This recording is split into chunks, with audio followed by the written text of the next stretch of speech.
All right, so imagine this. You've got a mission in Central Africa, Hmm. and they've been there for like 100 years. Wow. Really embedded, woven Yeah. into the fabric of the community. Mm. But all of a sudden, Okay. they're facing all this government scrutiny about visas, Oh. and it throws everything into question. Yeah. After a century of working together, they have to sort of step back and think, Right. what does our relationship really That's such a mean? huge moment, isn't it? Yeah, what are the fundamentals of this partnership? It really makes you think about what it means to be in a long-term cross-cultural partnership. Absolutely. It shines a light on a really fundamental question. Okay. What does it actually mean for a church to be indigenous? Right. You might think it's pretty straightforward, Mm. just a church feeling at home in its setting. Yeah, being local. But as we're going to find out, there's a lot more to it than that. So much more to unpack. And a lot of complexity. So that's what we're going to be doing in this deep dive. We're looking at this whole concept of indigeneity within missionary work Mm-hmm. and the development of national churches. Right. And we're going to be drawing on some historical perspectives Okay. and trying to build up like a really solid understanding of this term Yeah, because it's so nuanced. it is. So the sources we've got give us a great picture of the history, Okay. challenges, and some possible ways forward. So where should we start?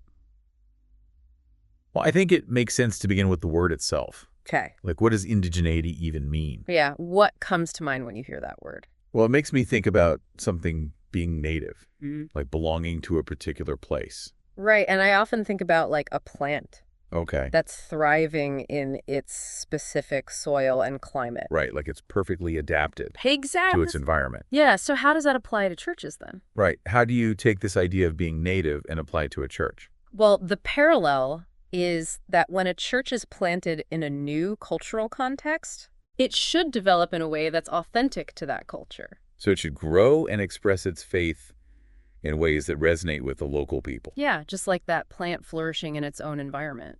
But one of our sources mentions this idea of accommodation, Oh, yeah. especially from like a Catholic perspective. Mm-hmm.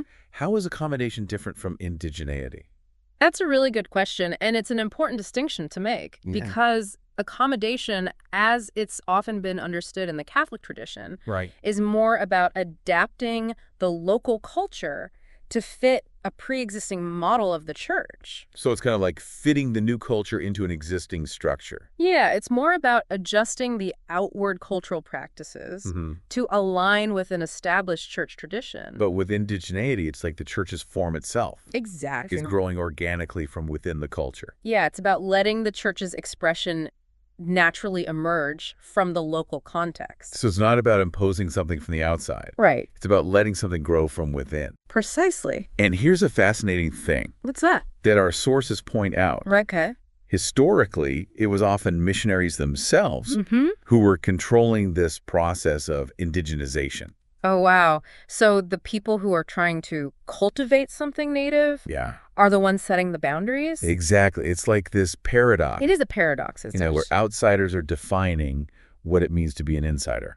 Bosch actually said something really interesting about this. Okay. He wrote, "It was the missionaries, not the members of the young churches, who would determine the limits of indigenization."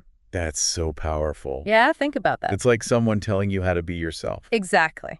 So if external control was often the reality, Mm-hmm. what were the goals that people had in mind Okay. when they were talking about indigenization? Well, our sources highlight two main aims. Go The ahead. first was about how a new Christian church relates to its existing non-Christian cultural heritage. So like, how do you navigate that relationship? Right. How does a new faith interact with all the established traditions and worldviews? And then the second aim was about empowering national churches Okay. to be independent. Well, so free from outside control. Yeah, and free from financial dependence on those Western missions. Right, so they could chart their own course. Exactly. Right. Neil actually talked about this. What? He emphasized the importance of these churches being able to develop Mm-hmm. on their own lines without rigid control from the West. It makes sense that they would want to be self-sufficient. Yeah, absolutely. Now, the conversation around this seems to have broadened over time, Oh, how so? where we see terms like enculturation and contextualization popping up. Right. So how do those terms build on this idea of indigeneity? Well, they both represent a deeper exploration of that internal momentum we were just talking about. Okay. Enculturation, which is Mhm. often linked to Catholic thought, refers to the ongoing dialogue between the Christian message Okay. and a specific culture. So it's about the faith truly integrating itself within a culture. Yeah, and creatively interacting with all its nuances. And contextualization seems to have come more from Protestant circles. Yeah, that's right. What's the focus there? Contextualization takes that idea of autonomy that's inherent in indigeneity Okay. and expands its scope. Yeah. It considers the impact of things like secularism, Right. technology, and even social justice issues. So those big forces that are shaping society. Exactly. The World Council of Churches definition really zeroes in on these wider societal forces. Okay, so it sounds like both of these terms are about connecting the gospel with the local environment. Right. But enculturation is about that general interplay between faith and culture. Yeah, that broader conversation. And contextualization is more focused on specific social issues. Exactly. It's about how the gospel speaks to those particular challenges. And our source actually warns against going too far in either direction. Oh, interesting. In what way? They caution against missionary ethnocentrism. So the belief that one's own culture is superior. Exactly. And they also caution against national believers just adopting all their own cultural practices. Right. Without any critical reflection. Yeah, it's like a balancing act. It is a delicate balance, isn't it? You don't want to impose your culture, Yeah. and you don't want to just blindly accept everything either. And Biddy had a really insightful point about this. Okay. He said that Christianity is superculture. Superculture. Yeah, it transcends all cultures. Wow. So his argument is that unless both the missionaries and the new believers recognize this, Recognize that Christianity is beyond culture. yeah, then it won't have the authority to really transform people. Right. It can't just become another cultural artifact. Exactly. It needs to challenge and speak to every culture. So let's shift gears a little bit Okay. and look at how this whole concept of indigeneity has developed over time. Sounds good. Our source points out that while the term itself is relatively recent, the underlying reality has been around since the early church. Oh, wow. So you can see these ideas even in the New Testament. Yeah, think about how Paul interacted with the different churches he planted. Right. He adapted his approach depending on the context. Yeah. He recognized and empowered local leaders, and he really encouraged self-sufficiency. So even though they didn't use the word indigeneity, Yeah, the core principles were definitely there. exactly. And then we move forward to William Carey, Okay. who is considered the father of modern missions. Right. How did his approach set the stage for these later discussions? Well, Carey's work in the late 18th century was really pivotal, Mm-hmm.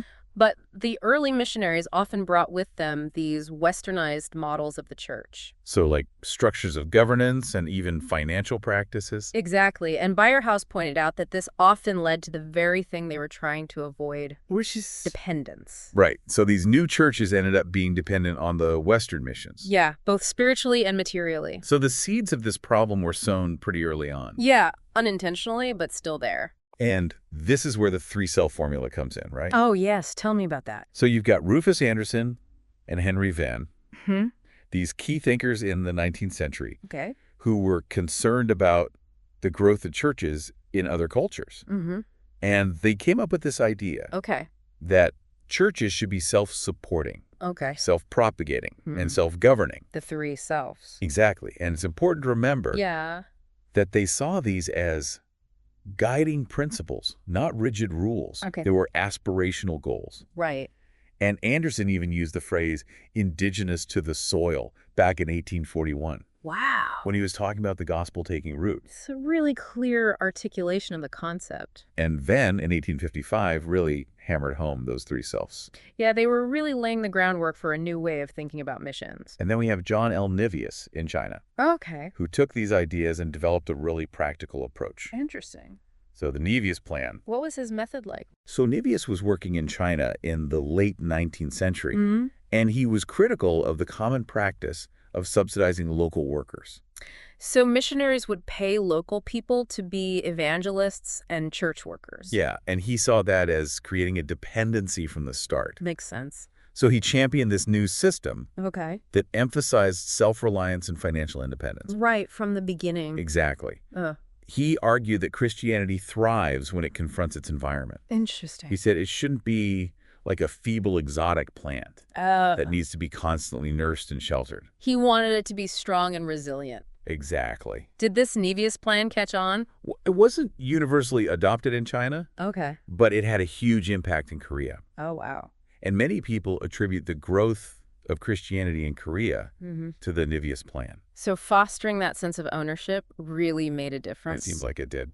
But even with all these calls for indigeneity, there were still some challenges, right? Yeah, our sources point out that simply imposing these principles Without any local involvement. exactly could backfire. Yeah. And the missionaries' own attitudes towards indigenous cultures played a big role too. Right. Even when the idea of indigeneity was gaining traction, Mhm. there were still these assumptions of Western cultural superiority. Like with Gustav Warnack. Oh, yeah. He cautiously supported the three-self formula, Mm-hmm. but he also had these reservations. Based on his belief in Western superiority. Yeah, he thought non-Western Christians might still need guidance from missionaries. Which kind of goes against the whole idea of self-governance. It does, doesn't it? And of course, colonialism played a role in this too. How so? Well, this whole mindset of colonialism Yeah. contributed to this sense of missionary paternalism. It's like Kaysdorf said, Yeah. the colonial mindset really influenced missionaries, and that hindered the development of truly autonomous national churches. And then we have Roland Allen, Uh, who offered a really interesting critique by comparing missionary methods to those of Paul. so what was his central argument? Well, his main point was that missionaries often trusted the Holy Spirit Okay. in their own lives and ministries, but they didn't extend that same trust to their new converts. Interesting. He argued that new believers should be empowered from the outset, Right. and he believed they had the right to be a fully functioning church. Not just a dependent congregation. Exactly. He was advocating for trust and partnership. Too ahead of his time in a way. And this leads us to a greater emphasis on partnership and self-theologization Okay. in the 20th century. Mm-hmm. The World Missions Conference in Edinburgh in 1910 Okay. and the International Missionary Council meeting in Tambaram in 1938 Mm-hmm. were really important milestones in this evolution. And what made these gatherings so significant?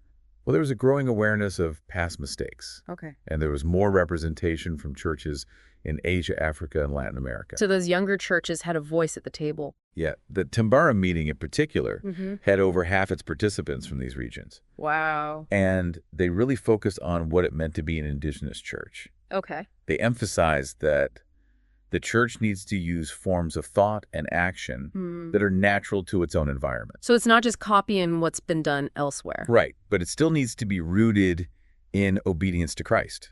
So staying true to the core of the faith. Exactly. And then World War II and the rise of nationalism also had a big impact. Yeah, those events really changed the global landscape. They did. And national churches were able to assert their independence. And they started engaging in self-theologization. So they were wrestling with the gospel within their own cultural contexts. Exactly. And M. Theron Rankin at the Southern Baptist Foreign Mission Board was also influential in promoting this idea of indigenous thinking. Yeah, Rankin's leadership was important in shifting the Southern Baptists' approach to missions. He encouraged more focus on autonomy and indigenous theological reflection. And it became clear that just being self-supporting, self-governing, and self-propagating wasn't enough. There was something more. Churches also needed to be self-theologizing. Right. And Shoki Ko actually had a great quote about this. What did he say? He described contextualization as a dynamic process, Okay. but he warned against what he called chameleon theology. Chameleon theology, what does that mean? He was cautioning against a theology that just blends in with its surroundings, Oh. without any critical engagement or adherence to core Christian doctrines. So it's not just about adapting to culture. Right. You have to hold on to the essence of the faith. You need that balance between relevance and faithfulness. And Bayan Cato's example from Zaire really illustrates this. Tell me about that. So Cato was a Christian leader in Zaire, Mm-hmm. and he talked about how instead of pouring drinks for ancestors, Which is traditional practice. yeah, he would give thanks to God. So he was honoring his culture, Mm, but also expressing his faith. exactly. He found that balance. That's a powerful example. So our source also talks about some inhibitors to indigeneity. Okay, so things that hinder the process. Yeah, one major inhibitor is the importation of Western ecclesiastical polities. So the specific ways denominations are structured. Exactly. And when those are just transplanted without any local input. It can really stifle the development of indigenous forms of church life. And we saw in our opening scenario, With the visa issue, yeah, that government intervention can be a flashpoint too. it forces everyone to re-examine the relationship. And the financial dynamics can be tricky as well. Right, because missions might define responsibility in financial terms, but the institutions they've helped establish Might be beyond the financial capacity of the national church. So it creates a situation where there's autonomy on paper. But dependence in reality. It's complicated. It is. And our source lays out 5 models of mission-church relationships Okay. to help us understand these dynamics. So let's break those down. Model A is basically external control. Okay. No self-determination for the national church. The opposite of indigeneity. Right. Then Model B Mm-hmm. is where the national church is presented as autonomous. Okay. But in reality, it lacks real power. So a facade of autonomy. Yeah. And then Model C Mm-hmm. is where the mission controls the funding Okay. and uses the national convention to advance its own agenda. So control through finances. Yeah. Model D is the ideal. Okay, what does that look like? It's genuine partnership from the beginning, Mm-hmm. with mutual respect and shared decision-making. I'm good. And finally, Model E Okay. is where the church separates completely and grows independently. But that carries the risk of syncretism Right. or drifting away from core Christian teachings. So it's not a guaranteed success. Now, independence doesn't necessarily mean spiritual health. And if we go back to our opening scenario, Mm-hmm. it sounds like that mission and the national churches Yeah. might be operating somewhere between models B and C. So what's a good way forward in that situation? Well, our source says there needs to be honest self-reflection. On both sides. Yeah, they need to acknowledge past mistakes. And repent of any paternalistic tendencies. And the national church needs to embrace responsibility. It's about moving towards that Model D, That genuine partnership. built on trust and respect. So after all this, what are the big takeaways about indigeneity? Well, I think the main thing is that it's about establishing Christ's church in every culture. And it's more than just superficial adaptations. Right. It's not about checking boxes. It requires internal vitality, Yeah. self-theologization, Rooted in Scripture, and genuine partnership. based on trust. And it's an ongoing journey. It's not a destination. It's a process of reflection and adaptation. And it leads us to this final thought from Sunkler. Okay. He said that true spiritual health and autonomy Mm-hmm. depend not on independence, But on dependence on Christ himself. So whether you're involved in missions or just navigating these complexities in your own life, Think about what Christ's dependence looks like. it's a question worth pondering.